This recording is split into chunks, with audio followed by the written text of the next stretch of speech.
Jimong's hand trembled as the glass bottle of soy sauce shattered against the supermarket floor. There she was, 20 feet away in the produce section, examining mangoes with the same delicate fingers that had once worn his wedding ring.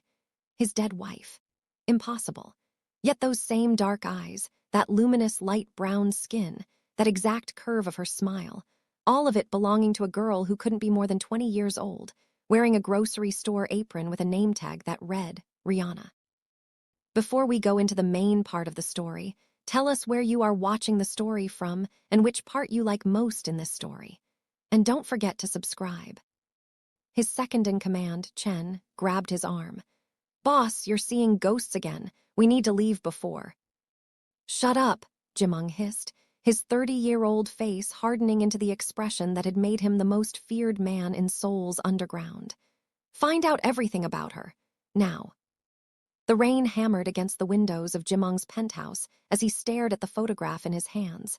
His wife Yuna on their wedding day, her black hair cascading over her light brown shoulders, her smile radiant despite knowing she had only months to live. 3 years she'd been gone. 3 years since the cancer had stolen her at age 23. 3 years since he'd promised her grave he'd burn the world down to bring her back. "Sir, the shipment from Busan has arrived," Chen announced from the doorway. "The weapons are clean, untraceable." Jimong didn't look up. "And the doctor?" "Dr. Park is ready. He says the procedure is highly experimental." "I didn't ask for his opinion. I asked if he's ready." Chen shifted uncomfortably. "There's something else. The Yakuza found out about your research. They're calling it an abomination. They've put a price on your head, $5 million to whoever brings them proof you're dead." Jimong finally lifted his gaze, his handsome features twisted into something cold and dangerous. "Let them try." The research Chen mentioned wasn't just any project. For 2 years, Jimong had been funding illegal cloning experiments, genetic reconstruction, anything that might bring Yuna back. He'd murdered 17 scientists who'd failed him, tortured information from black market geneticists across 3 continents, and bankrupted rival gangs to fund his obsession. The Korean underworld whispered that he'd gone insane with grief. They were right. But they didn't know about the breakthrough. The warehouse in Incheon reeked of chemicals and death. Dr. Park, a skeletal man with shaking hands, stood before a cylindrical tank filled with blue liquid. Inside floated something that might have been human. Might have been. "It's not working," Dr. Park whispered. "The cellular degradation is too rapid. Even with her DNA from the hair samples you provided, the consciousness transfer is impossible. The clone dies within hours of awakening, and even if it didn't," he swallowed hard, "it wouldn't be her, Mr. Kang. It would just be meat shaped like her." Jimong's gun was pressed against the doctor's temple before the man could blink. "You're telling me 2 years and $40 million have given me nothing." "I'm telling you that some things should stay dead," Dr. Park sobbed. "Please, I have a daughter." The gunshot echoed through the warehouse. Jimong watched the doctor crumple, feeling nothing. He'd felt nothing since Yuna died. That was the problem. The world had become gray, meaningless. His empire, his power, his legendary reputation, all of it was ashes without her. "Clean this up," he told Chen, "and find me another doctor, someone who understands that failure isn't an option." Chen didn't move. "Boss, maybe it's time to." "To what? Move on?" Jimong laughed, a sound like breaking glass. "I made her a promise, Chen. On her deathbed, when she begged me to let her go, I promised I'd find a way. I don't break promises." "She asked you to let her go. You just said so yourself." The second bullet of the night barely missed Chen's ear, embedding in the wall behind him. "Get out of my sight." Alone in the warehouse, surrounded by failed experiments and broken dreams, Jimong pulled out his phone and scrolled through photos of Yuna. Her at the beach, her laughing at his terrible jokes, her weak and dying in the hospital bed, still trying to smile for him. The last video he'd recorded haunted him most. Her voice, barely a whisper. "Jimong, my love, promise me you'll live. Promise me you'll find happiness again. Promise me." He'd turned off the camera before she could finish. He couldn't bear to hear her say goodbye. The meeting with the Yakuza should have been a trap. Jimong knew it. Chen knew it. His entire organization knew it. But he went anyway because he'd stopped caring about death somewhere between the fifth and sixth failed experiment. The warehouse in Busan was neutral territory, which meant both sides came armed to the teeth. Takeshi, the Yakuza lieutenant, was a scarred man with eyes like a shark. "Kang Jimong," Takeshi said in accented Korean. "You've become a problem, this. Research of yours, it disturbs the natural order." "The natural order took my wife," Jimong replied, his hand resting casually on his gun. "I'm simply correcting the universe's mistake." "By playing God, by creating abominations in laboratories," Takeshi leaned forward. "We've made you a generous offer, 5 million for your head, but I'm here to offer you something better. Walk away. Stop the experiments, live quietly. We'll forget this madness." "And if I refuse?" "Then every gang in Asia will hunt you. You're powerful, Kang, but you're not immortal." Jimong smiled, and it was the smile of a man with nothing to lose. "Neither are you." The firefight lasted 7 minutes. When it was over, Takeshi lay dead with 3 bullets in his chest, and Jimong walked out covered in blood that wasn't his own. Chen dragged him to the car, already screaming into his phone for reinforcements. "You just started a war we can't win," Chen shouted as they sped away. "I started a war the day she died," Jimong said calmly, wiping blood from his face. "Everything since then is just me finishing it." Which brought him to the supermarket, staring at a girl who couldn't exist. Jimong sent Chen away and watched Rihanna work. She moved through the aisles with fluid grace, helping elderly customers reach high shelves, laughing with children, her accented Korean suggesting she was American-born but fluent. Every gesture, every tilt of her head, every unconscious habit, it was Yuna reborn. But it couldn't be, could it? He approached slowly, his heart hammering in a way it hadn't since Yuna's funeral. "Excuse me." She turned, and up close the resemblance was devastating. Those same warm brown eyes, that exact bone structure, even the small mole on her left cheek in the precise same spot. But she was younger. Her smile unmarred by illness, her skin glowing with health Yuna never had. "Can I help you find something?" Her voice. Oh God, even her voice was the same, just with an American accent wrapping around the Korean words. Jimong realized he had no idea what to say. "You remind me of someone." "That's a new pickup line," she teased, but her smile was kind. "Let me guess, your girlfriend who broke your heart." "My wife, who died." The smile faltered. "Oh, I'm so sorry. Wow, that's heavy for the produce section." "Do you believe in reincarnation?" Now she looked genuinely uncomfortable. "Sir, are you okay?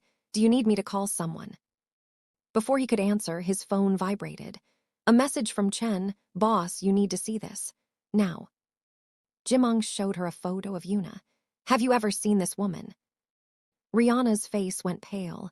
Her hand trembled as she took his phone, staring at the image. Where did you get this?" "She was my wife. She died 3 years ago."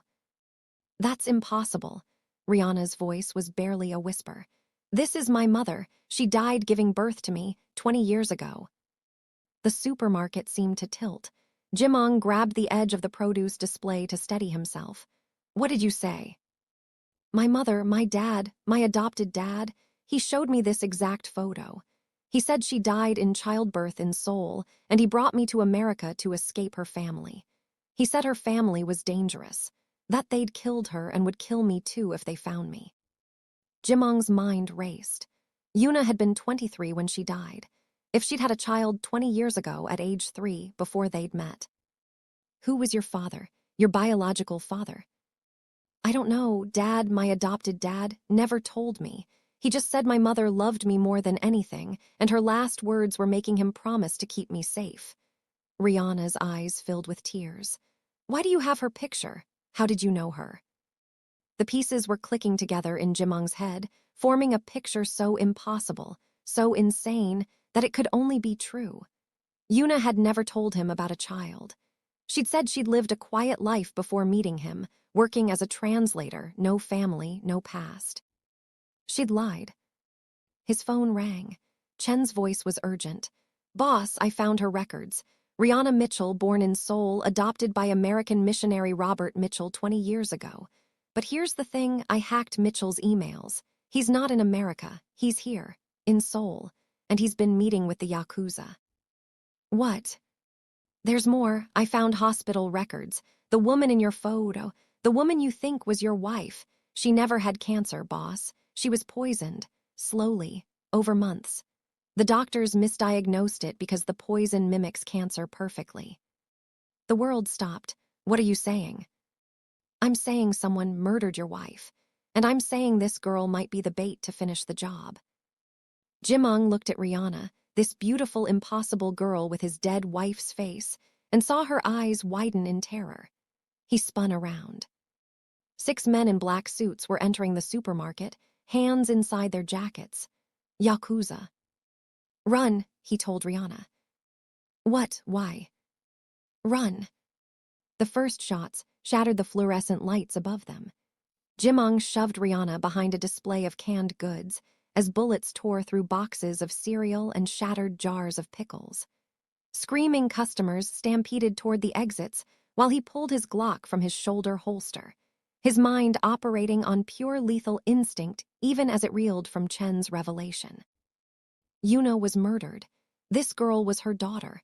Nothing made sense, but none of that mattered if they died in the next 60 seconds. Stay down, he barked at Rihanna, then rose and fired 3 shots in rapid succession. 2 Yakuza dropped. The others scattered, using shelves as cover. You're insane, Rihanna screamed. You're shooting people in a supermarket. They're shooting at us first. Jimong grabbed her wrist and hauled her toward the back of the store. The storage room move. They ran in a crouch as gunfire erupted around them. A bullet grazed Jimong's shoulder, but adrenaline killed the pain. He kicked open the storage room door and shoved Rihanna inside, then turned and laid down covering fire that sent the remaining Yakuza diving for cover. Inside the storage room, Rihanna was hyperventilating, her back against a shelf of industrial rice bags. Who are you? What the hell is happening? I'm the man who's going to keep you alive. Jimong slammed the door and dragged a heavy shelf in front of it. Your adopted father, Robert Mitchell, where is he? At our hotel. We're visiting Korea for the first time since I was a baby. He said he wanted to show me where I was born, but her eyes went wide with realization. Oh my God, he brought me here to kill me, didn't he? I don't know yet, but someone wants you dead, and they murdered your mother too. Jimong stopped. The timeline still didn't make sense. Wait, your father said your mother died in childbirth 20 years ago, but I met Yuna 7 years ago. She was alive. She married me 5 years ago. Rihanna shook her head frantically. That's impossible. My dad has photos, documents, a death certificate. Then one of us is being lied to. The door exploded inward, the shelf toppling. 2 Yakuza rushed in. Jimong shot the first one in the chest, but the second one got off a shot that hit the wall inches from Rihanna's head. She screamed. Jimong tackled the assassin, and they crashed into shelving units, struggling for the gun. The Yakuza was younger, faster. He got Jimong in a chokehold, squeezing. Black spots danced in Jimong's vision. Through the haze, he saw Rihanna grab a fire extinguisher and swing it with all her strength into the assassin's skull. The man dropped. Jimong gasped for air, staring up at this girl who just saved his life with the same fierce determination Yuna had shown when fighting her illness. Good hit. I play softball. Her hands were shaking violently. Is he dead? Unconscious. We need to go now. They burst out the back exit into an alley where Chen was waiting with the car, engine running. He took one look at Rihanna and his jaw dropped. Boss, she looks exactly like. I know, drive. As Chen peeled out, Jimong's phone rang. Unknown number, he answered. A voice he'd never forget, even though he'd only heard it once, spoke in English-accented Korean. Mr. Kang, I believe you've met my daughter. Robert Mitchell. Where are you? Jimong demanded. Watching. You've just killed 6 Yakuza soldiers in a civilian location. Very sloppy. The old Jimong would have been more careful. But then, the old Jimong wasn't driven mad by grief, was he? What do you want? To finish what I started 20 years ago. You see, Yuna wasn't supposed to survive her first pregnancy. The complications should have killed her, but she was strong, so strong she lived another 17 years, long enough to meet you, long enough to make you love her, long enough to make you suffer when I finally killed her. Jimong's blood turned to ice. You poisoned my wife. Our wife, actually. I was married to her first, before you, before she became the woman you knew. Mitchell's voice was calm, almost pleasant. But she betrayed me. She tried to run with our daughter, so I took everything from her, her health, her future, her husband's sanity. And now I'm going to take her daughter, right in front of you. The line went dead. Rihanna was crying silently in the backseat. He's not my father. He's a monster. He's a dead man, Jimong said coldly. Chen, take us to the hotel. I want to know everything about Robert Mitchell. Chen's laptop displayed everything he'd dug up, while Jimong paced the penthouse suite like a caged tiger. Rihanna sat on the couch, wrapped in a blanket, looking lost. Robert Mitchell, age 52, former CIA operative discharged in 2003 for psychological issues, Chen read. Spent 2 years in Seoul in 2004-2005, working as a private contractor. That's when he met Yuna. According to Korean marriage records, they were married for 8 months before she disappeared. He reported her dead in childbirth, adopted the baby, and returned to the States. But she wasn't dead, Jimong said. No, according to hospital records I found, buried deep, someone tried to erase them. Yuna was admitted to a private clinic in 2005 with severe injuries. Broken ribs, concussion, internal bleeding. The attending physician noted probable domestic violence, but the case was never investigated. She disappeared from the hospital 2 weeks later. Rihanna's voice was small. He beat her. He tried to kill her, Jimong corrected. But she survived. She took nothing with her, no money, no ID. She lived on the streets for months, probably. Then she started over, changed her identity, became the woman I met. His throat tightened. She never told me any of this.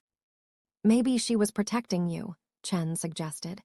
If Mitchell was former CIA, he'd have resources, connections. She probably thought keeping it secret would keep you safe. Instead, it got her killed. Jimong's fists clenched. He found her. Somehow, after 17 years, he found her. Rihanna stood up, her face hardening. My entire life is a lie. Everything he told me, college fund from my mother's life insurance, our quiet life in Portland, the mission work, it was all fake. He was just, what, keeping me as a trophy, proof he'd won. No, Jimong said quietly, pieces clicking together. He was keeping you as bait. He knew that eventually I'd find you, or you'd find me. He's been waiting for this moment. Why go through all this? Because he's insane, Chen said flatly. Boss, I found his medical records. After the discharge from CIA, he spent 3 years in a psychiatric facility, diagnosed with delusional disorder, erotomania, and severe PTSD. He was obsessed with Yuna. In his mind, she belonged to him forever. When she betrayed him by surviving and building a new life, it broke something in his brain. Jimong's phone buzzed. A text message with an address and a time, midnight. Come alone or she dies. Attached was a photo that made Jimong's blood run cold. Chen's wife and 2 children, bound and gagged in what looked like a basement. Chen saw it and went pale. No. It's a trap, Rihanna said. You can't go. I have to. Jimong looked at Chen. He has your family. I won't let them die because of me. Boss, he'll kill you the second you walk in. Probably. Jimong checked his weapons with mechanical precision. But I've died every day for 3 years. At least this time, it'll mean something. Rihanna grabbed his arm. Wait, just wait. There has to be another way. Jimong looked at her, this girl with his dead wife's face, his dead wife's courage, his dead wife's fire, and felt something crack in his chest. Yuna made me promise to live, to find happiness. I couldn't do it. But maybe, he touched Rihanna's cheek gently, maybe making sure her daughter survives is close enough. That's the stupidest thing I've ever heard, Rihanna said fiercely. You're not going to die for me. We're going to kill this psychopath together and both survive. Got it? Despite everything, Jimong smiled. You really are her daughter. The warehouse, 11:45 p.m. The address led to an abandoned factory on the outskirts of Seoul. Jimong arrived early, Chen beside him despite orders to stay away, and a dozen of his best soldiers positioned on rooftops with sniper rifles. He said come alone, Chen reminded him. I lied, Jimong checked his watch. Where's the girl? Safe house, 3 guards, she's not happy about it. She'll live, that's what matters. At precisely midnight, the factory lights blazed to life. Inside, they found Robert Mitchell standing in the center of the floor, looking nothing like a monster. He was average height, graying hair, kind eyes. He looked like someone's grandfather. Beside him, Chen's family knelt with guns to their heads. Mr. Kang, Mitchell said warmly. Thank you for coming. I know you brought backup. The snipers on the east and west buildings, the 3 men in the ventilation system, Chen's team by the south entrance. Very thorough, but look up. Jimong looked. Explosives. Everywhere. Enough C4 to level the entire block. Deadman's switch, Mitchell showed the device in his palm. Let me go or everyone dies, including your men. Let them go first. Number C, here's what's going to happen. You're going to shoot yourself in the head right here, right now. Your men will stand down. I'll release Chen's family and walk away with my daughter. Everyone lives except you. And if I refuse? I press the button and we all meet Yuna in hell, including Chen's 6-year-old son. What's his name again? Tiang. He's in kindergarten, right? Just learned to write his own name. Chen made a strangled sound. Jimong put a hand on his shoulder. Why do you want me dead so badly? Jimong asked. I didn't even know Yuna when you were married. Because she loved you, Mitchell's mask of sanity cracked. She never loved me, not really. I gave her everything, protection, a home, a child, and she threw it away. Lived like a rat in the streets rather than stay with me. Then she found you, some pretty boy gangster who made her smile the way she never smiled for me. I watched you together, for months, saw her actually happy. It made me sick. So you killed her. I freed her, she was never going to leave you. Cancer was mercy, and watching you spiral afterward, that was justice. Mitchell smiled. But you didn't die, you didn't even break properly. You just got obsessed with bringing her back, so I realized I needed to destroy you completely. And what better way than to have you meet her daughter, to see Yuna's face again, young and alive, and know you could never have her, to make you care just a little and then take her away too. You're insane. I'm in love, there's a difference. Mitchell's finger hovered over the button. 10 seconds, Mr. Kang. Shoot yourself or everyone dies. 10, 9, 8. Jimong raised his gun to his own temple. Chen grabbed his arm. Boss, no. It's okay. Jimong's voice was steady. Take care of Rihanna. Tell her I'm sorry I couldn't keep her mother safe, but I can keep her safe. This is enough. 3, 2. The shot rang out. But it wasn't Jimong who fell. Robert Mitchell dropped, a perfect hole in his forehead, the deadman's switch clattering from his lifeless hand. On the factory catwalk above, Rihanna stood with a sniper rifle, tears streaming down her face. Nobody kills my family, she said. The next 20 seconds were chaos. Chen's men rushing to disarm the explosives, medics flooding in for Chen's family, Jimong racing up the stairs to Rihanna. She was shaking, the rifle falling from her hands. I killed him. I killed my father. I killed. You killed a monster. Jimong pulled her into his arms. You saved everyone. You're a hero. I don't feel like a hero. I feel sick. That's because you're a good person, like your mother. She clung to him, sobbing. How did she do it? How did she survive him? By being stronger than him, by refusing to let him win. Jimong held her tighter. And you're just as strong. 2 weeks later. The war with the Yakuza ended through negotiation. Jimong provided evidence that Mitchell had been playing both sides, and the Yakuza agreed to peace in exchange for territorial concessions. Chen's family recovered. The trauma would take time, but they were safe. And Rihanna. Jimong found her at Yuna's grave, placing fresh flowers. I never got to meet her, Rihanna said softly. My whole life I thought she died, but she was alive all that time and we never knew about each other. She would have loved you, Jimong said. You have her strength, her courage. Do you think she's angry that I killed Mitchell? I think she's grateful you survived. They stood in silence for a long moment. What happens now? Rihanna asked. I'm supposed to start college in the fall, but after everything. You could stay in Korea. I have resources. I could help you, protect you. Not because you look like her, Jimong added quickly, but because you're family. You're all I have left of her. Rihanna smiled sadly. And you're all I have left of the mother I never knew. So yeah, I think I'd like that. As they walked away from the grave, Jimong felt something he hadn't felt in 3 years. Peace. 1 month later, Jimong was in his office when Chen burst in, laptop in hand, face white as snow. Boss, you need to see this, now. The screen showed medical records, DNA tests, hospital surveillance footage from 2005. I kept digging into Mitchell's background, Chen said shakily. And I found something, the baby that Yuna gave birth to, the one Mitchell took to America. Rihanna, yes. No, Chen's hands trembled.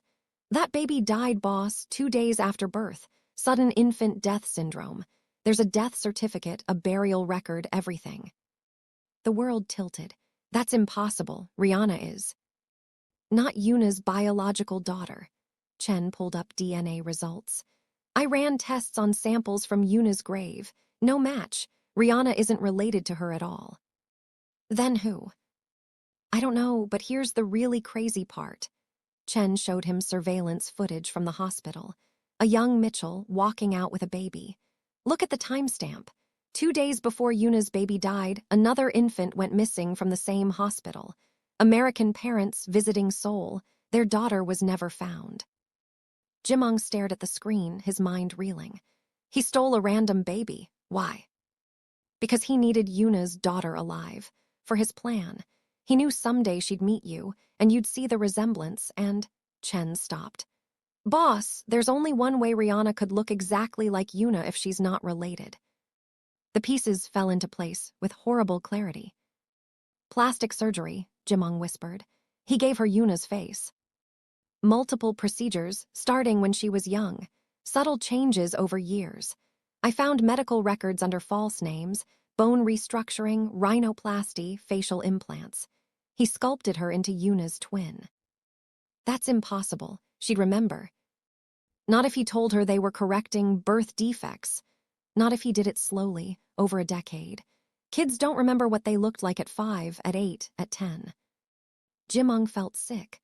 So everything, the resemblance, the connection, all of it was manufactured. Mitchell's final revenge. There's more. Chen's voice dropped. I traced the American couple whose baby was stolen. The Mitchells, Robert and Sarah. Sarah died in a car accident 6 months after their daughter disappeared. Robert, the father, died in a fire 2 years later. Mitchell killed them, created a new identity using the real Robert Mitchell's name. So who is he really? Chen pulled up one final document, a photo from a Korean police database, 2004, a man arrested for stalking. Lee Junho, former translator, the same company where Yuna had worked. He was obsessed with her from the beginning, Chen said quietly. When she rejected him, he snapped, created an entire false identity, married her under false pretenses, and when she tried to escape, he spent 20 years planning his revenge. Jimong's voice was hollow. And Rihanna, this girl we've been protecting, who I've come to care about, she's just another victim, another piece in a dead madman's game. What do we do? Do we tell her? Jimong looked at the photo of the real Rihanna's face before the surgeries. A different girl entirely. Blonde hair, blue eyes, nothing like Yuna. No, he said finally. She's been through enough. She lost her real parents. She lost the monster who raised her. She lost her entire identity. Telling her this will destroy what little she has left. So we just lie. We let her live. Isn't that what Yuna would want? But even as he said it, Jimong's phone buzzed. A message from an unknown number. A video file. He pressed play and went cold. The video showed a woman in a hospital bed, alive, awake. Older, thinner, but unmistakable. Yuna. A voice spoke in Korean. She never died, Mr. Kang. The poison just put her in a very long sleep. We've been caring for her in a private facility. And if you want to see your wife again, truly see her, alive and whole, bring us the girl. You have 48 hours. The screen went black. Chen stared at him. Boss, what's wrong? Jimong couldn't speak, couldn't breathe. Yuna was alive. And someone wanted to trade Rihanna for her.